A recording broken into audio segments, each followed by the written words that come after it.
the world is changing rapidly, and I'm excited about it. I don't think I am going to be made redundant anytime soon. But I do think we need to be up with the latest technology and be right there as it advances in the way that how we want to use it, how we want to integrate that into our client session and what we are offering. Otherwise, we may be left behind. So, if we can be part of that journey, part of that evolution, I think that would be the strongest thing.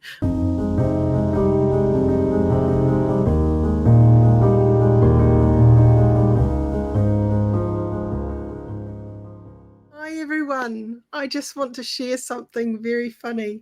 We've just been recording but not recording, so I thought I would get into this talk time, and for real we're going to be recording this part. We're talking about AI and how it's sort of been affecting things and how the future of hypnotherapy might go with virtual reality and things like that. Teresa Saunders is going to come in and have a chat. We've actually got really warmed up now because we've been talking for the last half an hour, not realizing it wasn't recording. So I hope you enjoy this one. I'm Meredith McCarthy, your host, and I'm a clinical hypnotherapist here in Wellington. And Teresa Saunders is also a clinical hypnotherapist. And we're both passionate about teaching people all about hypnosis. Hi, Meredith. So take 2, or shall I say take 1 that's actually recording. The beauty of AI. See, sometimes it doesn't work if you don't press the button. That's exactly right. So let's get right into this. We're talking really about virtual reality screens, and now I know that you've actually used one. Yes, I have. My son's a gamer, and took quite delight of actually getting me to put on the virtual headset and have a look at me not being able to actually activate and work things, because it's, for those that haven't used it, it's a very different feeling when you've got this headset on and everything's in front of you. Well, displayed. It's not in front of you because obviously it's virtual, but you feel as if it is. And it's very weird to use and to move, but it immerses you in it. It's as if you're actually in the game. It's quite fascinating for those that haven't used it. So, in a therapeutic side of things, there has been some research done that people have used this in hospitals for people who are going through operations. If they're allergic to anesthesia, or they're going through and they just want to use some other form of focusing their mind so they can do the operation. It actually helps healing time, because if they didn't have the anesthesia in the beginning, their body will heal quicker and they're less likely to bruise. So that's pretty cool, isn't it? It is, and I know there are some dentists that actually do dental work through using that technology, or through just hypnosis anyway. They work along with a hypnotherapist. Wow. Yeah. And they have seen a better recovery rate. Yeah. So as far as I understand, they kind of can do it where they say, well, would you like to be by the ocean, or would you like to be in a park or a garden? And then they have particular hypnotic journeys that they can listen to, and then they can visually see these while they're having the operation. So it just takes the mind somewhere else. And that's the joy of hypnosis. So people can do that without the virtual reality screen. That's been done. But I think this is just like helping people to really focus and take their mind somewhere else. So it's right there. Yeah. Yeah, it takes you to that next level, because you've got the visual and the auditory sounds to actually help take you deeper into hypnosis. Because, part of our ancient mind doesn't really know the difference between imagined and real.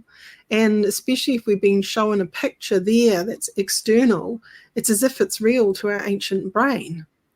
So our autonomic nervous system is going to get stimulated according to what it's seeing. So if it's seeing a picture of calm and relaxation, then it's going to amplify that. I was looking at something the other day about cows and the milk production. They're apparently putting these virtual reality screens that are showing green grass fields and that kind of thing in the depth of winter, so their yield of milk stays high. Oh, okay, interesting. There's a lot of research going on, isn't there, using different sort of technology theories these days. I think, we were talking before about merging into it and just not being too afraid of technology, but thinking how can we as practitioners utilize it in our practice rather than running away, because it's coming ready or not. So I think we need to sometimes embrace these things rather than push them away. What are your thoughts on that? Yeah, for sure. I mean, there's a lot of people worried that I think that AI is actually going to take over and replace hypnotherapists. I personally think if that ever happens, that's many years away, because I think people still like the humanistic touch. And touch is not necessarily physical, but actually meeting somebody face to face rather than over a screen, because you get a different energy in the room and feeling when you're there than what you do virtually. But I do think technology has a huge benefit to us as well. It can help us with our websites. It can help us with, if people want to write scripts, not that I'm a script-bound person, but there are those sort of things for practicing. And when you're learning how to do a hypnosis session, AI can really help you. I think it helps with the structure that maybe is a bit tricky for newbies, where you've kind of got, okay, well, what are the key elements of a good hypnotic journey? And I think with AI, it can be quite good to help with that structure. But it's something very important, I think, for any practitioner learning hypnosis is being able to be creative and think on your feet. You've got your animals in the background. Yes. There. I was just going to say he's going to pop into the screen, but no, he didn't. He just landed on me. And he's quite a big boy to just land on, aren't you? Yeah. Bless him. He's You've a got golden your cat lamp, behind you. Yeah, you've got your cat behind you. Yeah, cat's still there. And you've got Buddy the dog. And Buddy the dog. Figaro and Buddy, yes. They want to be in. They don't want to be left out, you see. They like these talk time sessions. Absolutely. Part of the crew. Yes. Part of the team. So we're talking also about the Microsoft product that came out just recently, which was, I've forgotten what it's called now. Was that Note LM? Yes, Notebook. Notebook. Yes, yeah. And it's quite amazing. We rinsed a website through it, and it just talks all about your website and the good things and stuff. But it can also show what you might have missed out on your website as well. Yes, and it is amazing, because I actually sent that through to my daughter, and my daughter asked me what radio station was it recorded on. She had absolutely no idea that it was generated through AI. That's how good it is. Yeah. It's fascinating but scary in some ways as well. I think the world is moving away from Google, the traditional, I want, how do you do this, that, and the other, to literally asking ChatGPT for the answer to many things. And I think we need to notice those trends and utilize them as well to strengthen where we sit and how we work with people, so we can do things a bit more efficiently, but still be there to offer up what we do best. Well, even looking at homes now, years ago, homes just had our electric sockets wired up, whereas now, new builds have USB ports and all that lot it already in their homes. You don't have to go and get a socket to be able to plug that in, because the world is evolving. And we have, Siri and I'm going to say the word, but you might hear mine actually start to talk, Alexa as well, in our homes, that people go to and ask questions. And they just expect it, or they say, play a song or whatever, and there it goes, it plays the song. People don't want to look up stuff nowadays. They want to just be able to use their voice, which is great for those that have difficulty spelling or poor eyesight, etc. Yeah. So, there's a lot of hypnosis journeys online, especially, on YouTube and that. But when someone comes in face to face, it's very, very personal. And I don't know if the AI is quite there yet to really get that personal touch, to deal with the nuances of what's going on, and they can't quite read the body language yet, and all of those little tells. But I can imagine journeying into a future where they might be able to scan someone's mood, and they may be able to sort of sense things that may not even be registering from a human perspective, to be fair. That's true. I mean, at the moment, like, you can actually, if you wanted to do something that was more tailored specific to a particular person in a journey, then you could type in, sort of like the person's age and their likes and dislikes and bits and pieces. But let's face it, if the individual is going to do that and not use a therapist, they've got to be open and honest of what's really going on. Whereas you, the therapist, can help unpack and reveal that, because people might not necessarily know. Yeah, and I think that's where maybe AI is not going to have the ability, or it's going to take a long time for it to learn that technology. There are certain things that give away of what's not being talked about, rather than what's actually being talked about, that a therapist may pick up on. And the avoidance of a particular question to skirt around it type of thing, and for you to be able to observe the body language as well. Yeah. Definitely.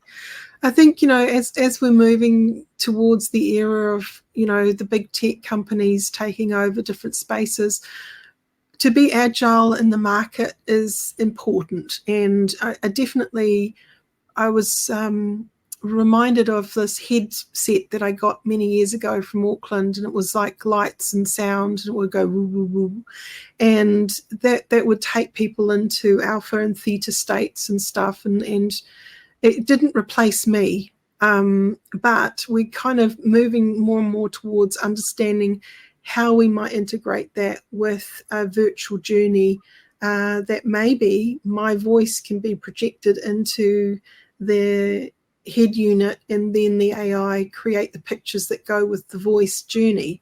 You never do know. You never do know what's going to happen. Or a hologram of you actually teleported into that person's room, or they're teleported into your office. Wouldn't that be amazing if you had one step further from the video call? I mean, I remember as a child, when we were little, we did, because we live rural in England, we'd never even had a phone. It wasn't until I was 8 years old that we actually had a telephone. And the thought of ever being able to see somebody while you were talking was just like, oh no, I don't know if I'd ever like that. But let's face it, most people now actually do video recordings rather than voice recordings, because they want to have a look at that person and see their reactions. For sure. Look, the world is changing rapidly, and I'm excited about it. I don't think I am going to be made redundant anytime soon, but I do think we need to be up with the latest technology and be right there as it advances in the way that how we want to use it, how we want to integrate that into our client session and what we are offering. Otherwise, we may be left behind. So, if we can be part of that journey, part of that evolution, I think that would be the strongest thing. I was talking earlier too about what would happen if the lights went off. Like, literally, we couldn't get on the internet, we couldn't do these things. We still need to know how to relate from person to person. So I hope that that's never taken away. I think we need to remember that being unplugged for a period of time in front of an actual human and having those meaningful therapeutic exchanges is a really, really important sacred thing that we can do in humanity. It's like in other industries. Let's hope they learnt their lesson from that, where they didn't have like construction apprenticeships in electricians and carpentry and all that sort of thing, and then we had a shortage of those skilled tradesmen. So I think relying on AI totally would not necessarily work, and let's hope that's going to be many years in the future for the case. But I'd like to see it where it's another tool in our toolbox for, like we use CBT and we use NLP and those sort of things, and let's have AI come in that sort of way where we use it with hypnotherapy. For sure. Look, we're coming to the end of our podcast for today. Are there any other things that you would like to share before we finish up, Teresa? I think just go online, have a look, dabble, play, see what you can use. Don't be afraid of AI. It's not going to wipe us out as hypnotherapists in the near future, I don't think, or even in quite a distant future, I would like to think. So I think hypnotherapy is such a rewarding career that I would really encourage people to go check out the website, go check out NZACH, and learn to become a hypnotherapist so that you can actually use your skills in helping other people have a better life. And it would mean so much to both of us if you could like this video, if it was interesting for you, and if you haven't subscribed yet, subscribe. We've got lots of interesting talk time sort of topics coming in. I've also got a journey with a client that I'm going to share with all of you. Once that's all finished, I can share that out to the world, and you can sort of see how an actual session runs and how it can move from a hypnotherapy to a more coaching process session. So that's how I work with my clients. Sometimes we're doing hypnotherapy, and sometimes it's really about a coaching process of putting in front of that client little wee stepping stones of achievement that will move them towards that goal. But having the right mindset's everything. So you'll see that in action. But anyway, I'm just going to butt in there, and I think this is the beauty where we need to look at AI and evolving times.